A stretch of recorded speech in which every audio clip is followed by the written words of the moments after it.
Hello दोस्तों, नमस्कार। हम लोग पढ़ रहे हैं प्राचीन भारत का इतिहास और जिसमें हम लोग पढ़ेंगे आज मौर्य काल। तो देखिए, मौर्य काल का जो टाइम पीरियड माना गया है 322 ईसा पूर्व से लेके 185 ईसा पूर्व तक माना गया है। अब हम लोग बात करते हैं कि मौर्य काल में क्या क्या पढ़ेंगे, क्या क्या सीखेंगे। तो पहली चीज हम लोग सीखेंगे मौर्य काल में राजनीति। फिर उसके बाद हम लोग पढ़ेंगे मौर्य काल की अर्थव्यवस्था, मौर्य काल का समाज, और मौर्य काल में जो कला प्रचलित थी वो कैसी थी। ये सारी चीजें हम लोग पढ़ेंगे। अब देखिए, ये सारी चीजें पढ़ेंगे तो इसका स्रोत क्या है। तो मौर्य काल को जानने का स्रोत आपको दो तरीके से मिलेगा, पुरातत्व के आधार पे और दूसरा साहित्यिक आधार पे। ठीक है, पुरातत्व के आधार पे आपको देखने को मिलेगा भौतिक अवशेष मिलेगा, जिसमें हम लोग पदार्थों का अध्ययन करेंगे। फिर उसके बाद हम लोग देखते हैं और पुरातात्विक स्रोत में तो आपको अभिलेख दिखते हैं, सम्राट अशोक के अभिलेख मिल जाएंगे। फिर सिक्के मिलेंगे मौर्य काल के, फिर और अन्य जो कला अवशेष के तौर पे देखने को मिल जाते हैं। ये सब पुरातात्विक स्रोत हो गए। वहीं बात करते हैं मौर्य काल का जो साहित्यिक स्रोत हमें क्या देखने को मिलता है। तो इसमें हमें धार्मिक स्रोत देखने को मिलेगा, गैर धार्मिक स्रोत देखने को मिलेगा, देसी और साथ ही साथ विदेशी। ठीक है, तो धार्मिक स्रोत में आपको बौद्ध धर्म से रिलेटेड जो भी ग्रंथ हैं उसमें आपको मौर्य काल की बहुत सारी जानकारियां मिल जाती हैं। गैर धार्मिक स्रोत में आप देखते हैं तो गैर धार्मिक स्रोत में आप चाहे मुद्रा राक्षस हो गई, ठीक है, तो विशाख दत्त ने जो लिखी थी, तो बहुत से ऐसी किताबें हैं जिससे हमें मौर्य काल से संबंधित जानकारी देखने को मिल जाती है। ठीक है, और साथ ही साथ आप देसी स्रोत और विदेशी स्रोत में भी देखते हैं। तो जैसे अर्थशास्त्र आप देखते हैं तो उसमें मौर्य काल के प्रशासन की जो भी चीजें हैं सारी चीजें आपको अर्थशास्त्र में देखने को मिल जाती हैं। वहीं विदेशी स्रोत में आप देखेंगे तो मेगास्थनीज जो आए थे उन्होंने इंडिका लिखी थी, तो इंडिका में बहुत सारी चीजें बताई थी। फिलहाल इंडिका का मूल रूप नहीं प्रचलित है, लेकिन अब जो जितने भी ग्रीक राइटर्स रहे हैं तो उन्होंने इंडिका का साक्ष्य लेते हुए अपनी किताबें में बहुत सारी चीजें बताई हैं। तो वो सारी चीजें हम लोग पढ़ने वाले हैं, तो इतना याद रखना है। तो मौर्यकालीन स्रोत में आपको क्या क्या मिलेगा, अभिलेख, सिक्के, कलात्मक साक्ष्य और भौतिक अवशेष के तौर पे आप देखें पुरातात्विक में मिल जाता है। ठीक है, और वही बात करते हैं कि मौर्य काल का जो या फिर अशोक कालीन अभिलेख आपको ज्यादा महत्वपूर्ण भूमिका में देखने को मिल जाते हैं, जिसमें आप देखेंगे तो दो चीजें आपको देखने को मिलती है। अगर अभिलेखों की बात किया जाए तो सम्राट अशोक से पहले के अभिलेख और फिर सम्राट अशोक के अभिलेख और अशोक के पश्चात के अभिलेख, तीन तरीके से अगर आप अभिलेख को बांटते हैं तो तीन कैटेगरी में बांट सकते हैं अभिलेखों को, कि सम्राट अशोक से पूर्व के अभिलेख जो हैं वो, फिर उसके बाद सम्राट अशोक कालीन अभिलेख हर कोई जानता है कि सम्राट अशोक ने बहुत सारे अभिलेख लिखवाए थे। फिर उसके बाद अशोक के पश्चात अभिलेख जो भी रहे हैं वो सारी चीजें हम लोग पढ़ेंगे। तो जैसे अशोक के पूर्व का अगर बात करें तो अशोक के पूर्व के कौन कौन से अभिलेख आपको देखने को मिलते हैं, तो दो अभिलेखों की चर्चा आपको देखने को मिल जाती है। पहला है महास्थान। तो महास्थान से जो अभिलेख प्राप्त हुआ है, अब देखिए महास्थान आपको बांग्लादेश में देखने को मिलता है, और साथ ही साथ दूसरा स्थान जो है वो है सोहगौरा, है ना। तो सोहगौरा अभिलेख ये उत्तर प्रदेश का पार्ट है। तो महास्थान एवं सोहगौरा से जो भी अभिलेख प्राप्त हुए उन्हें माना जाता है कि अशोक से पूर्व के अभिलेख है, मतलब अशोक के अभिलेखों से पूर्व के अभिलेख आपको दो मिलते हैं, महास्थान एवं सोहगौरा। ठीक है, नेक्स्ट अगर हम बात करते हैं तो इसमें आपको क्या देखने को मिलता है, तो इसमें अकाल एवं अन्नागार की चर्चा आपको देखने को मिल जाती है। और ये इससे अनुमान भी लगाया जाता है कि शायद ये जो अभिलेख लिखाए गए हैं महास्थान एवं सोहगौरा के, तो वो चंद्रगुप्त मौर्य के काल के हैं, ऐसा अनुमान लगाया जाता है। ठीक है, नेक्स्ट अगर हम बात करते हैं तो अशोक के अभिलेखों में आपको शिलालेख, स्तंभ लेख और गुफा लेख देखने को मिल जाते हैं।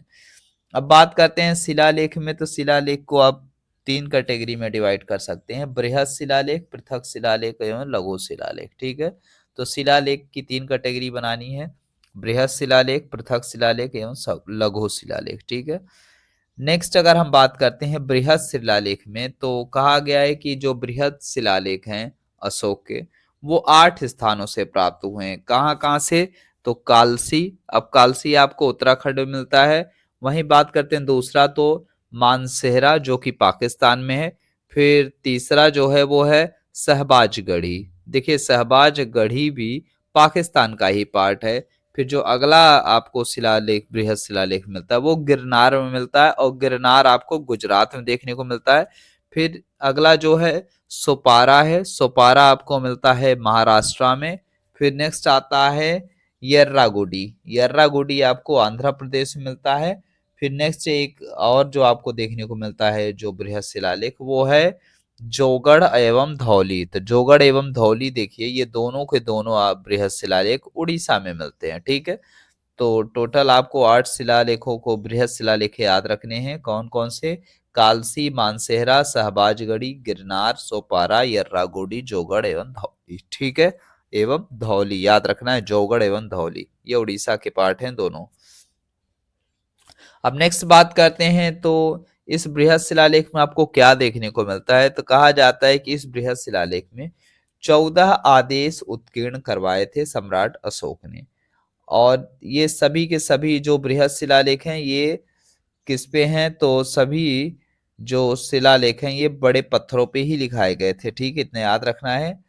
और यहाँ पे जितने भी बृहद शिलालेख हैं तो ये 14 के 14 आपको आदेश देखने को मिल जाते हैं बृहद शिलालेख पे, ठीक है।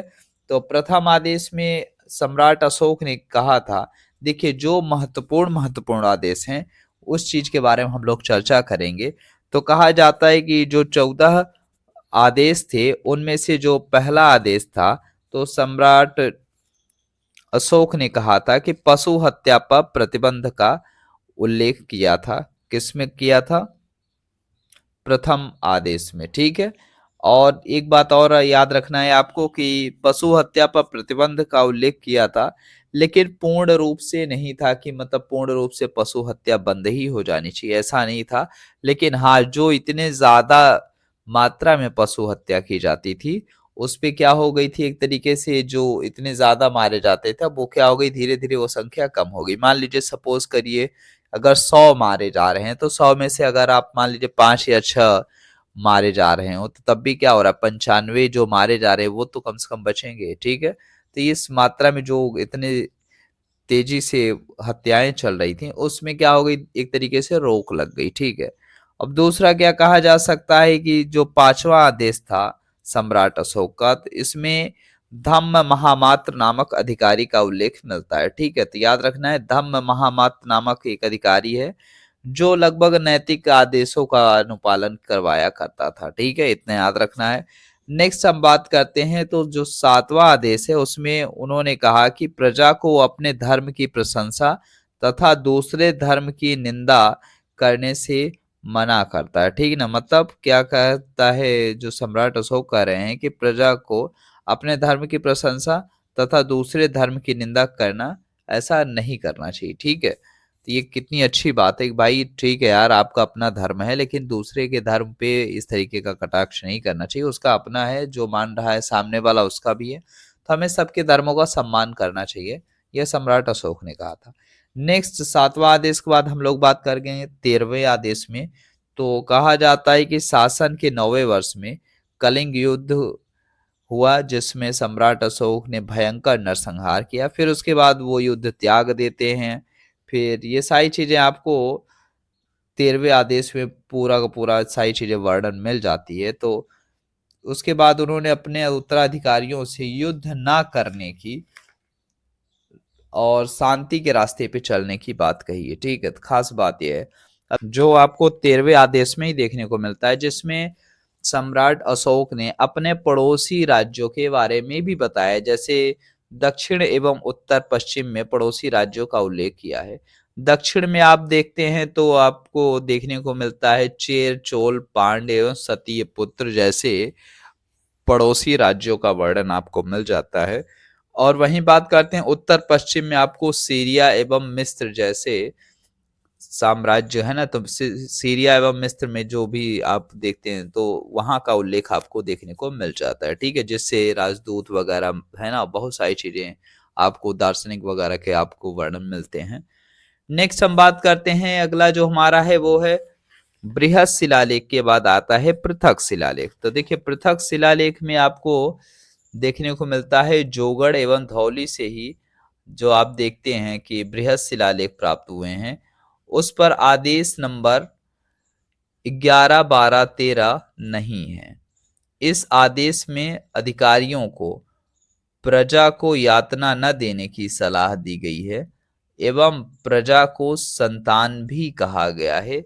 ये एक तरीके का पृथक शिलालेख है, जिस पे आप देखते हैं तो क्या देखने को मिलता है। तो हमने ये बताया ही था कि जितने भी बृहद शिलालेख हैं उसमें क्या थे साथियों, 14 आदेश उत्कीर्ण करवाए गए थे, लिखवाए गए थे। लेकिन आप जब देखते हैं कि जोगड़ एवं धौली जो कि उड़ीसा में है, और उड़ीसा मतलब सम्राट अशोक के काल का कलिंग हुआ करता था, तो वहां पे आपने क्या देखा था कि जोगड़ एवं धौली के बृहद शिलालेख पर ही आदेश नंबर 11, 12, 13 नहीं है, ठीक है।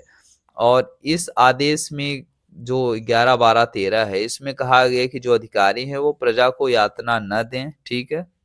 और प्रजा को संतान भी कहा था स्वयं सम्राट अशोक ने, कि क्या गया, संपूर्ण प्रजा मेरी संतान है।